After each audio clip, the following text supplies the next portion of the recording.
जय झूलेलाल। अॼु मां तव्हां सभिनी खे हिकु आखाणी ॿुधाईंदसि। आखाणी आहे बुराई बदिले भलाई। हिकु दफ़े हिकु डाकू मरण हालत में इस्पताल में दाख़िल थियो। हुते हिकु दयावान नर्स कमु कंदी हुई। नर्स जी सुठी शेवा ऐं संभाल करण करे डाकू बहितर थींदो वियो।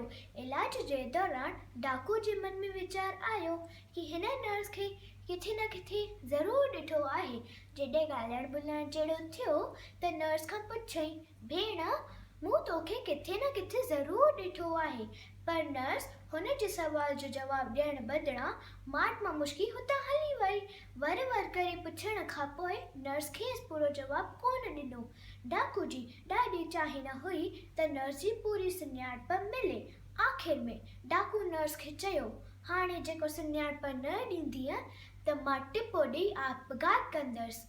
नर्स डिॼी वई, लाचार थी दुख भरी आवाज़ में चई, भाउ, मां हिकु विधवा भेण आहियां। तो ही मूंखे विधवा कयो आहे। हिकु राति तो ही डाकू थी असांजे घर आहे। मूंखे नोड़ीअ सां ॿधी मुंहिंजी अखियुनि जे अॻियां मुंहिंजे घोट जो खून कए, मुंहिंजे घर जो सभु कुझु खणी मूंखे सुञो करे छॾे। जॾहिं तूं हिन अस्पताल में आहे त मां तोखे बर वक़्तु सुञातो।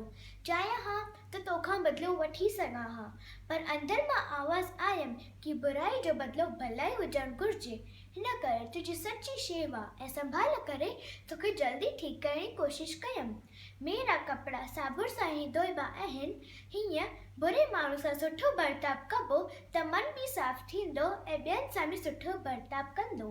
हिन आखाणीअ जी नसीहत आहे, भलाई कंदे भलो तुंहिंजो थींदो। भलाईअ जा भाड़ा धणी तोखे ॾींदो। जय झूलेलाल।